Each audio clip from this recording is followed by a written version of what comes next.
What if I told you that every single houseplant on Earth, from a tiny succulent to a towering fiddle-leaf fig, needs the exact same 5 things?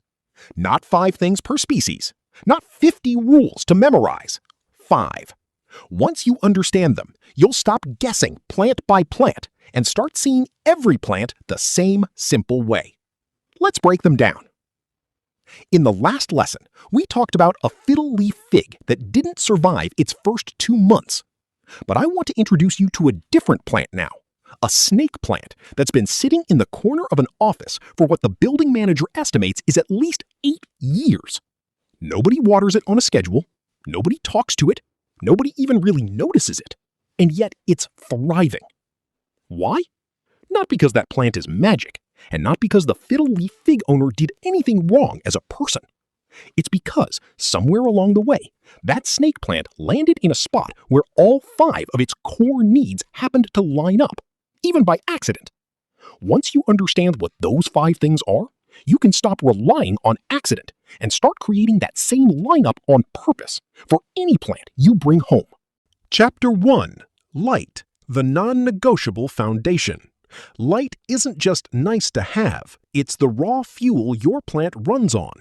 Through photosynthesis, plants convert light into the energy that builds every new leaf, root, and stem. No amount of water, fertilizer, or attention can substitute for the wrong light level. This is why a plant in a dark corner often looks stretched, pale, or stuck. It's not being punished, it's being starved of its actual fuel source. The good news is you don't need to become a lighting expert. You just need to roughly match your plant to your space. Bright, medium, or low light, which we'll cover in detail in an upcoming lesson using nothing more than your own hand and a wall. Chapter 2. Water. Less about quantity, more about timing. We covered this in depth last lesson, so here's the short version as it fits into the bigger picture. Water isn't about a fixed amount poured on a fixed day. It's about replenishing moisture right as the plant's roots are running low, no sooner, no later. Too early and roots suffocate. Too late and the plant dehydrates. Getting this timing right, plant by plant, is arguably the single highest leverage skill in this entire hobby. Chapter 3. Airflow, the ingredient almost everyone skips. This one surprises people. Plants don't just need still air to sit in. They need gentle movement around their leaves and soil surface. Airflow helps soil dry evenly, discourages pests like fungus gnats from settling in wet, stagnant soil, and strengthens stems by giving them something to flex against, similar to how trees develop thicker trunks in windy environments. If your plant sits in a closed room with no air movement at all, cracking a window periodically or running a small fan nearby for part of the day can make a bigger difference than people expect, especially for preventing pests and mold. Chapter 4. Soil structure. Not all dirt is equal. Here's a common trap, assuming soil is soil. In reality, the structure of your soil determines whether water drains through it properly or pools around the roots.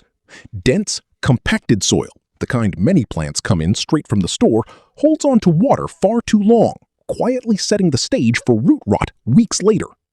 Good soil isn't about being expensive. It's about being loose enough to let excess water pass through while still holding on to enough moisture and nutrients to support the roots. We'll go much deeper into choosing and mixing the right soil in a dedicated upcoming pillar, but for now, know this. If your plant soil feels dense, heavy, and slow to dry, that alone could be undermining everything else you're doing right. Chapter 5. Time, the need nobody talks about. The 5th need isn't physical at all, it's patience. Every new plant, whether just brought home or freshly repotted, goes through an adjustment period. Roots need time to settle. Leaves may droop temporarily as the plant recalibrates to new light and humidity. This is normal, expected, and usually resolves within 2 to 3 weeks.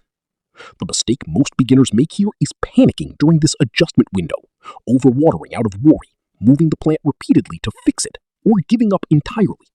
Ironically, the most powerful thing you can do during this phase is often the hardest. Leave it alone and just observe.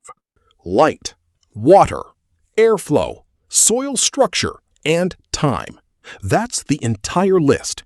Every houseplant on the planet, from the toughest snake plant to the fussiest fern, is really just asking for these same 5 things in the right proportions for its specific type. You don't need to memorize a different rulebook for every plant you own. You need to learn to evaluate these 5 factors every time. I've laid out this exact framework, plus a full first-month routine inside the free companion guide, The Confident Plant Parent. If you grabbed it after the last video, Chapter 2 covers everything we just walked through in even more depth. If you haven't grabbed it yet, the link is in the description below. In the next lesson, we're tackling something every beginner struggles with: how to actually choose your first houseplant so you're not accidentally setting yourself up to fail before you've even brought it home. Subscribe so you catch it. This series only gets more useful from here.